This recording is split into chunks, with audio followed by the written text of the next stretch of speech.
जंगल का आखिरी मंदिर। बरसात की एक रात विशाल अपनी बाइक से एक सुनसान जगह के रास्ते पर लौट रहा था। अचानक तेज सुनसान रास्ते पर घर लौट रहा था।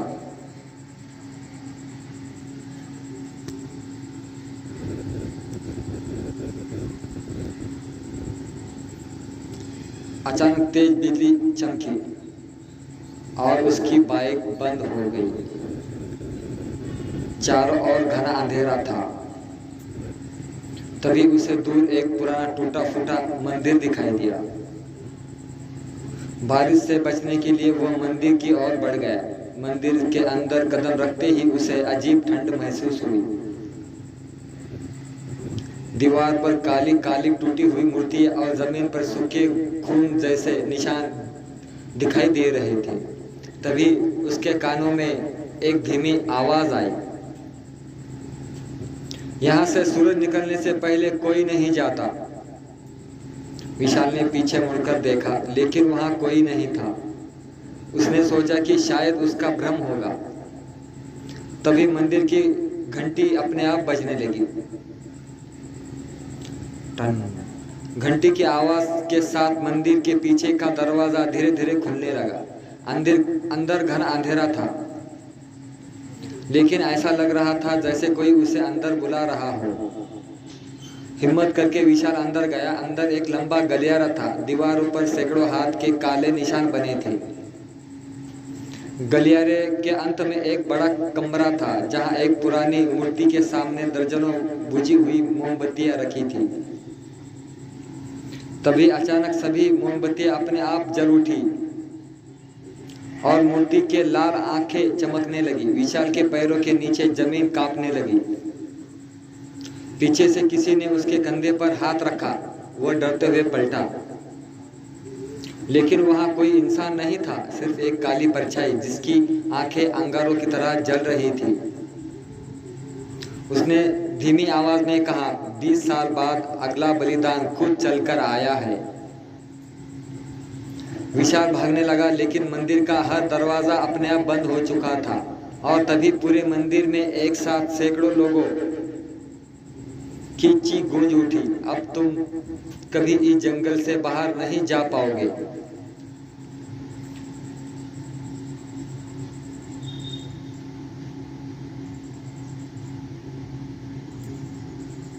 घनों जंगले से घिरे भैरवगढ़ गांव के बारे में एक बात पूरे इलाके में मशहूर थी। सूरज ढलने की बात कोई भी जंगल के बीच बने आखिरी मंदिर की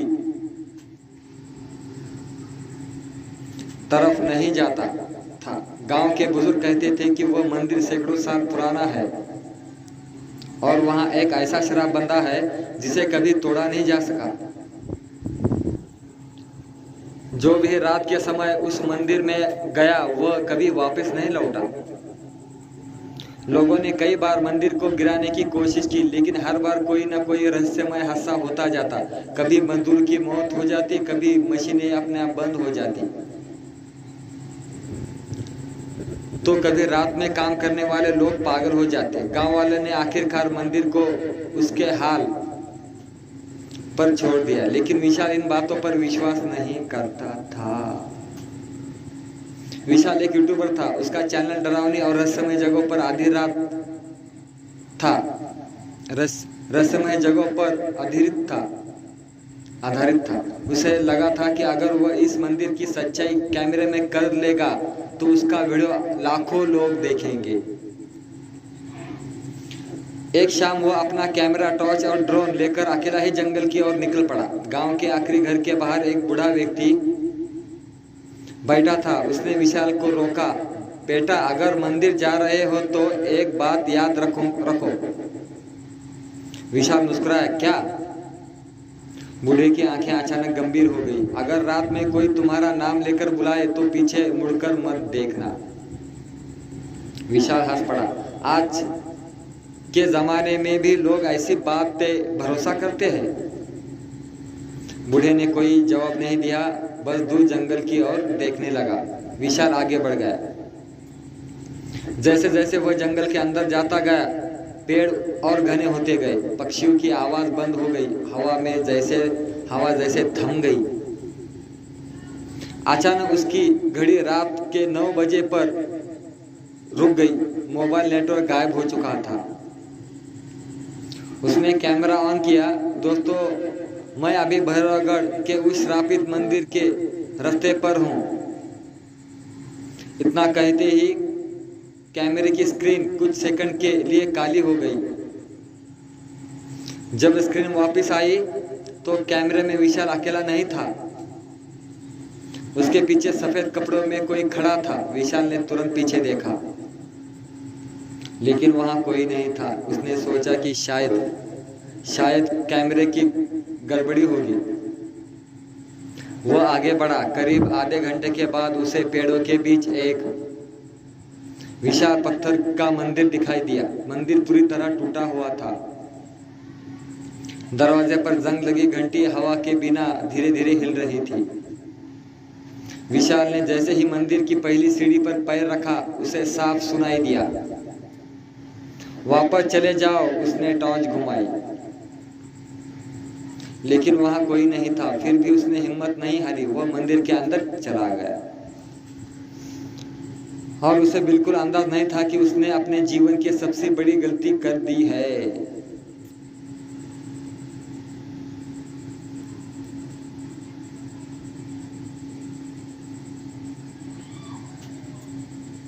विशाल ने गहरी सांस ली और मंदिर के भीतर कदम रखा।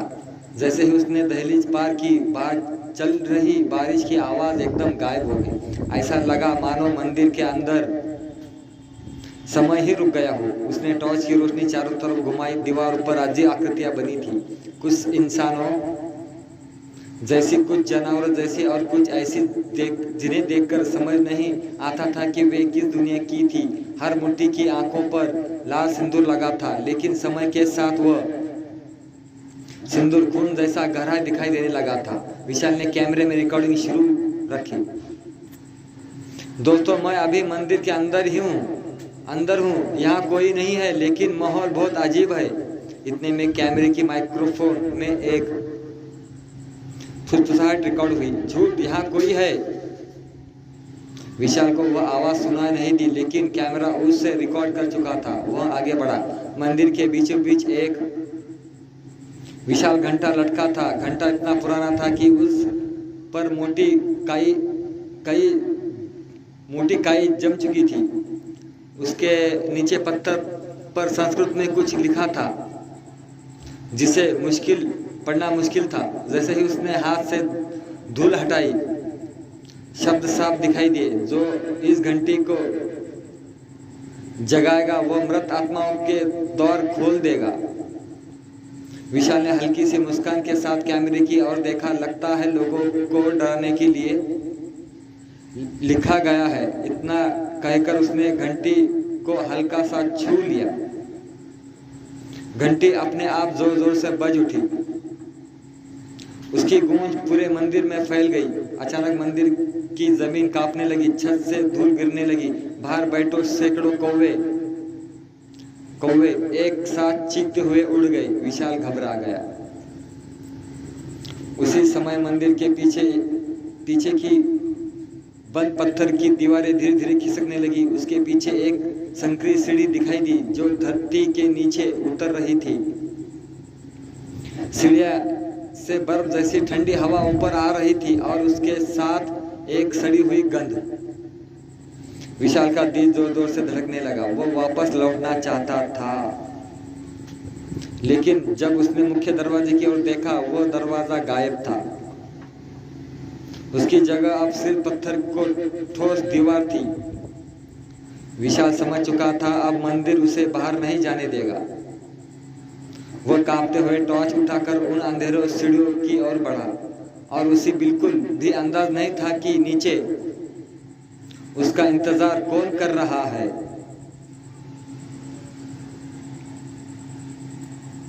विशाल ने कांपते कदमों से पहली सीढ़ी पर पैर रखा।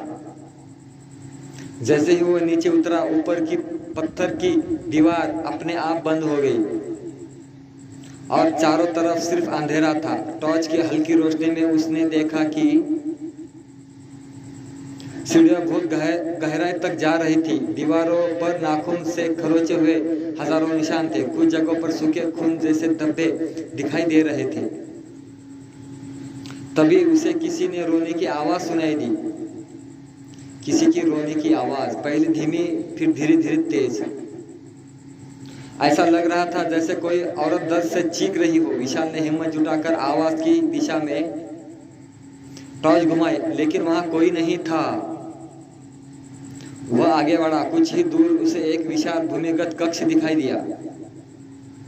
कमरे के बीचे बीच पत्थर का एक गोल चबूतरा था जिस पर लोहे की मोटी जंजीर बंधी हुई थी।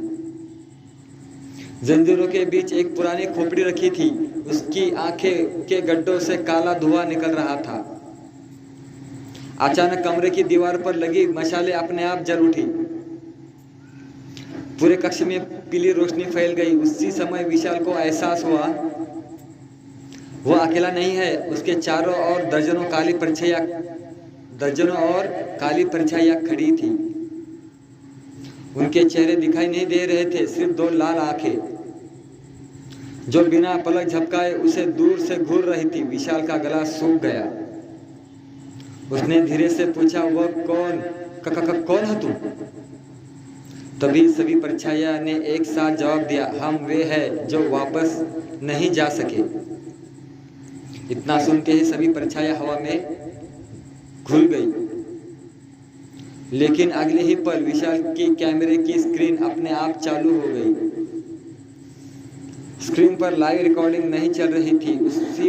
उसमें एक पुराना वीडियो दिखाई दे रहा था। वीडियो में वही मंदिर था, लेकिन करीब 100 साल पहले का। सैकड़ों लोग मंदिर के सामने खड़े थे। बीच में एक तांत्रिक काले वस्त्र पहने मंत्र पढ़ रहा था। उसके सामने एक 10-12 साल का लड़का रस्सियों में बंधा हुआ था। तांत्रिक ने ऊंची आवाज में कहा, आज से इस मंदिर का रक्षक जन्म लेगा। हर 20 साल में एक नई आत्मा यहाँ आएगी और श्राप कभी समाप्त नहीं होगा। इतना कहते ही उसने खंजर उठाया और वीडियो अचानक बंद हो गया। विशाल के हाथ कांपने लगे। उसे समझ आ गया ये मंदिर हर 20 साल में किसी एक इंसान को हमेशा के लिए अपना कैदी बना लेता है। और इस बार उसकी बारी थी। तभी पीछे से किसी ने बहुत धीमी आवाज में उसके कान के पास कहा, तुम देर से आए हो, हम तुम्हारा इंतजार कर रहे थे। विशाल ने डरते डरते पीछे मुड़कर देखा और उसकी चीख पूरे तहखाने में गूंज उठी। विशाल ने डरते डरते हुए पीछे मुड़कर देखा। उसके ठीक पीछे एक लंबा काले चोंगे में लिपटा हुआ एक आदमी खड़ा था। उसका चेहरा पूरी तरह सड़े हुए कपड़े से ढका था और उसकी आंखों की जगह 2 जलते हुए लाल गोले दिखाई दे रहे थे। विशाल की चीख पूरे तहखाने में गूंज उठी। उसने बिना कुछ सोचे दौड़ना शुरू कर दिया, लेकिन जितना वो दौड़ता उतना ही लगता था कि तहखाना लंबा होता जा रहा है। अचानक उसके सामने एक लोहे का विशाल दरवाजा दिखाई दिया। दरवाजे पर खून से लिखा था, जो भीतर गया वह कभी लौट कर नहीं आया। विशाल ने दरवाजा धक्का देकर खोला। अंदर कदम रखते ही उसकी टॉर्च अपने आप बुझ गई। चारों ओर घना अंधेरा छा गया। तभी एक एक करके सैकड़ों मोमबत्तियां अपने आप जल उठी।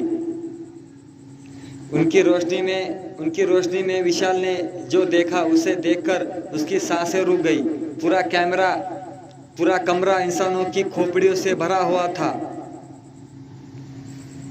दीवारों पर लटके कंकाल ऐसे लग रहे थे जैसे अभी जीवित होकर नीचे उतर आएंगे। कमरों के बीचे बीच एक विशाल काले पत्थर की मूर्ति थी। उसकी आंखों से काला धुआं निकल रहा था। मूर्ति के सामने एक पुरानी किताब रखी थी।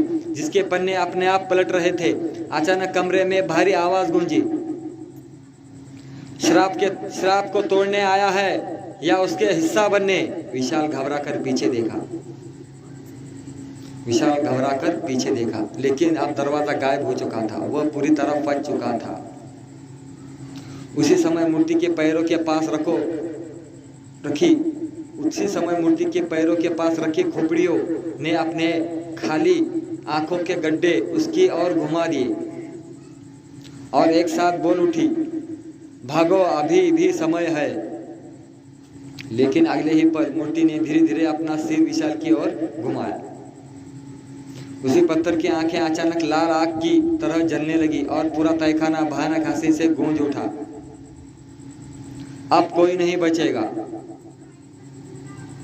मूर्ति की लाल आंखें जल उठी। अगले ही पल पूरे तहखाने की जमीन जोर जोर से कांपने लगी। विशाल घबराकर पीछे हटने लगा। तभी पत्थर की मूर्ति के पैरों के पास रखी सभी खोपड़ियां हवा में उड़ गई। एक एक करके उनकी आंखों में लाल रोशनी चमकने लगी। फिर पूरा कमरा सैकड़ों आवाज से भर गया। भाग जाओ, नहीं तो तुम भी हमारी तरह यहीं कैद हो जाओगे। विशाल ने बिना देर किए दौड़ लगा दी। अचानक उसे बाई और एक संकरी सुरंग दिखाई दी। वह पूरी ताकत से उसके अंदर घुस गया। सुरंग इतनी तंग थी कि उसे झुककर चलना पड़ रहा था। दीवारें गीली थी और उन पर किसी ने नाखूनों से लिखे शब्द पर बार बार दिखाई दे रहे थे, पीछे मत देखना, वो तुम्हारे बिल्कुल पीछे है। विशाल ने खुद को समझाया कि चाहे कुछ भी हो जाए वो पीछे नहीं देखेगा। तभी उसके कान के पास किसी बच्चे की मासूम आवाज आई, भैया मेरी मदद करो। विशाल का दिल पिघल गया। आवाज बिल्कुल पास से आ रही थी। फिर आवाज दोबारा सुनाई दी, भैया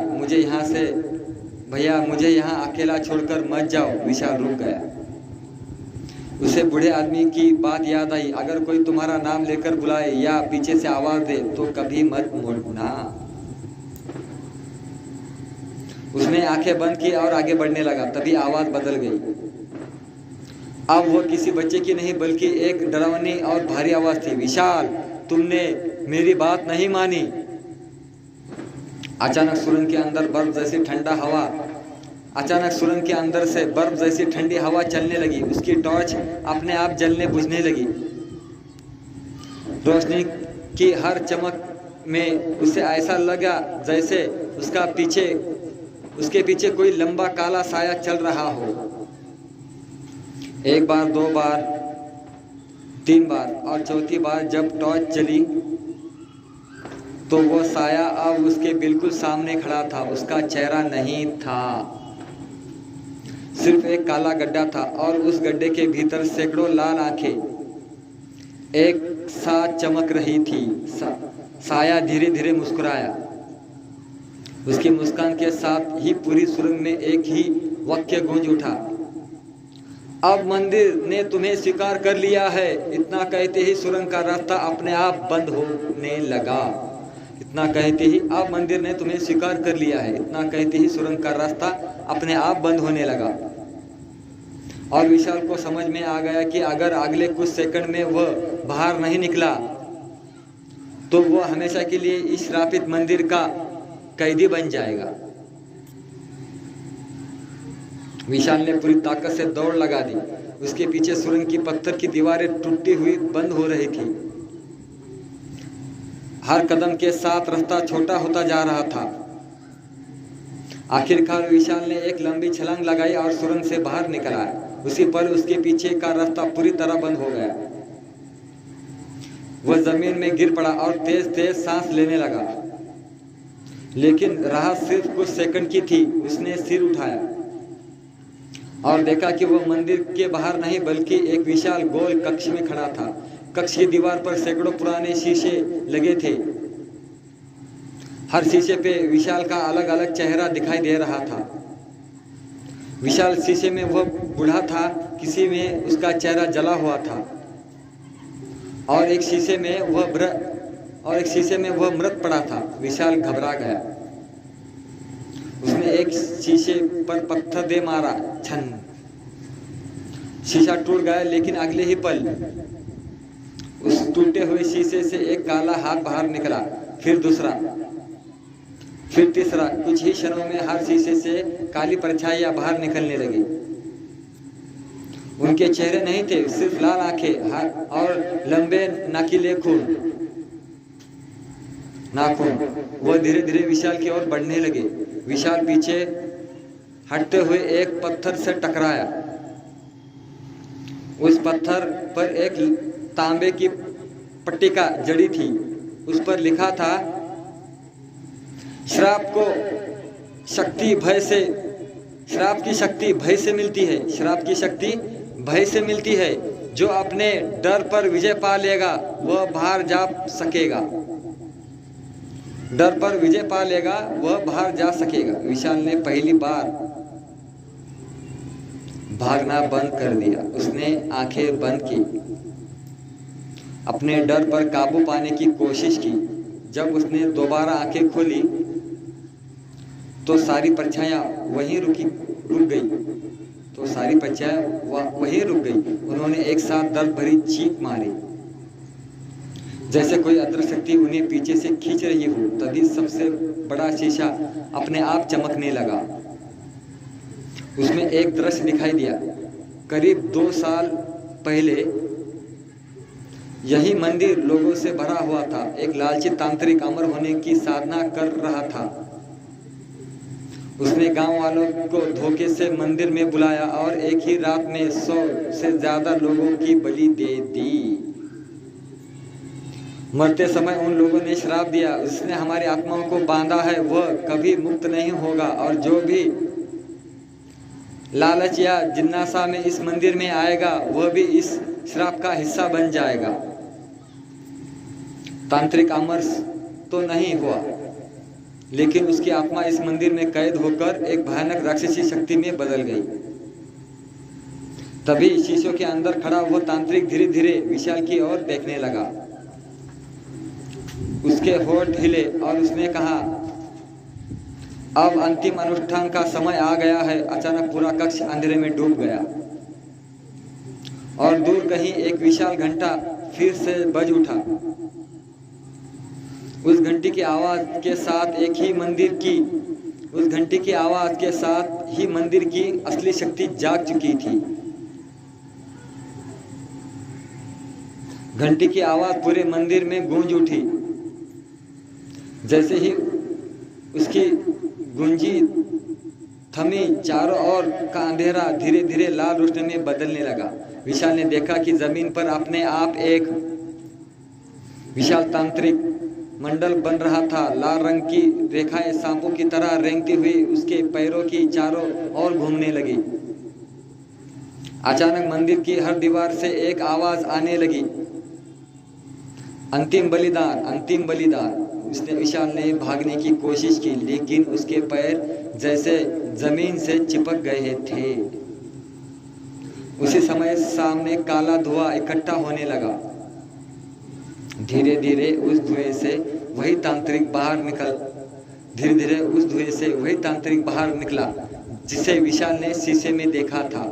उसके लंबे सफेद बाल हवा में उड़ रहे थे, चेहरा जला हुआ था और आंखों में लाल आग जल रही थी।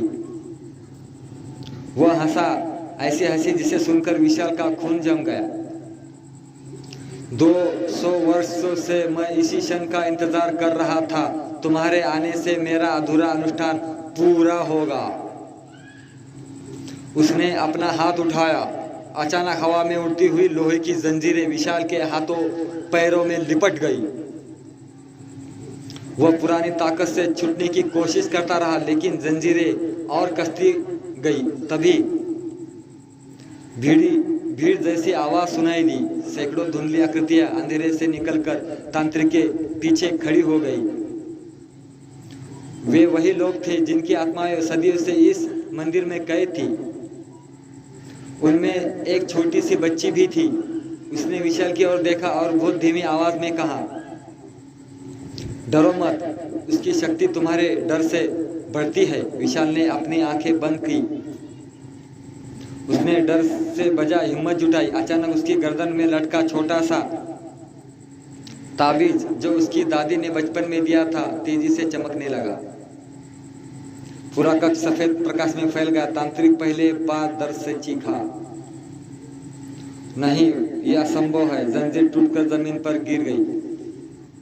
कैद आत्माएं भी चमकने लगी। उन्होंने एक साथ अपने हाथ तांत्रिक की ओर बढ़ाए। सैकड़ों आवाज एक साथ गूंजी। आज हमारा श्राप समाप्त होगा। तांत्रिक पीछे हटने लगा, लेकिन मंदिर की दीवारों पर दरारें पड़ने लगी। छत से बड़े बड़े पत्थर गिरने लगे। विशाल समझ गया,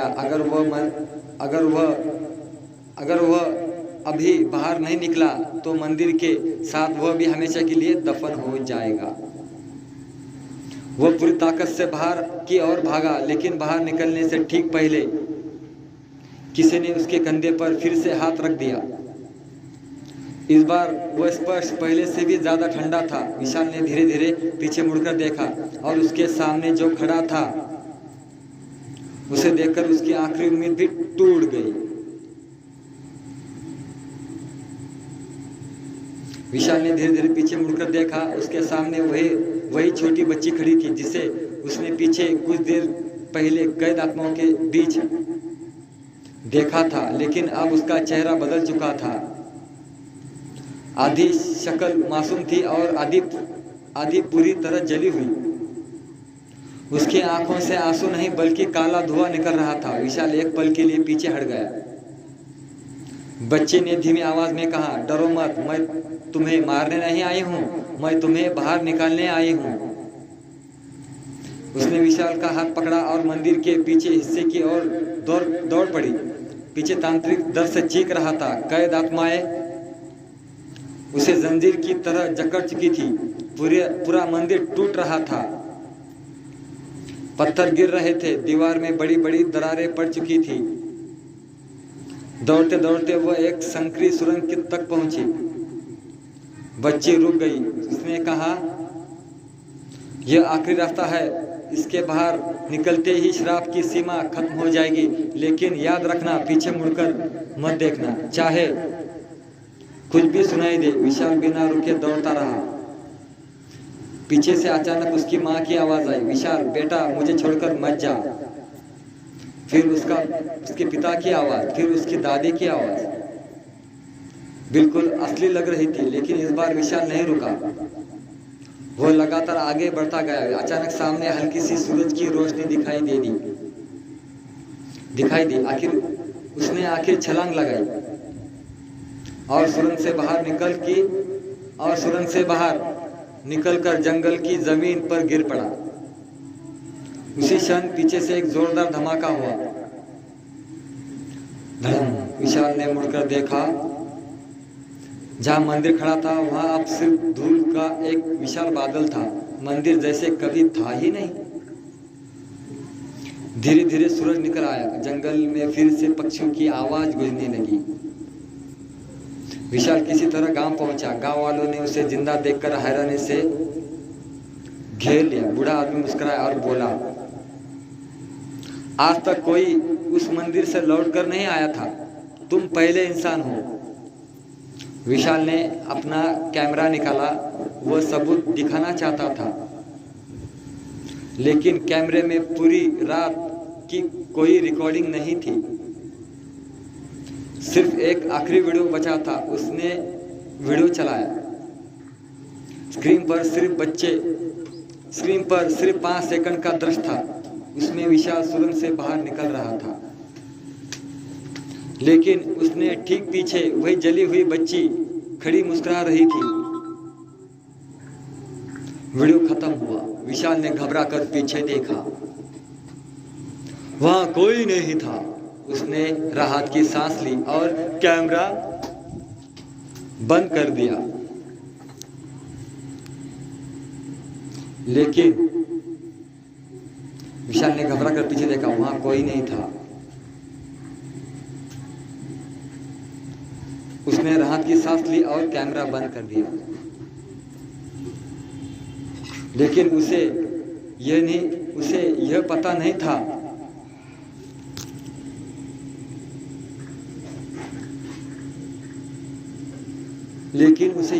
था कि कैमरे की स्क्रीन बंद होने से ठीक पहले उसमें दो लाल आंखें फिर से चमकती थी और एक धीमी फुसफुसाहट सुनाई दी।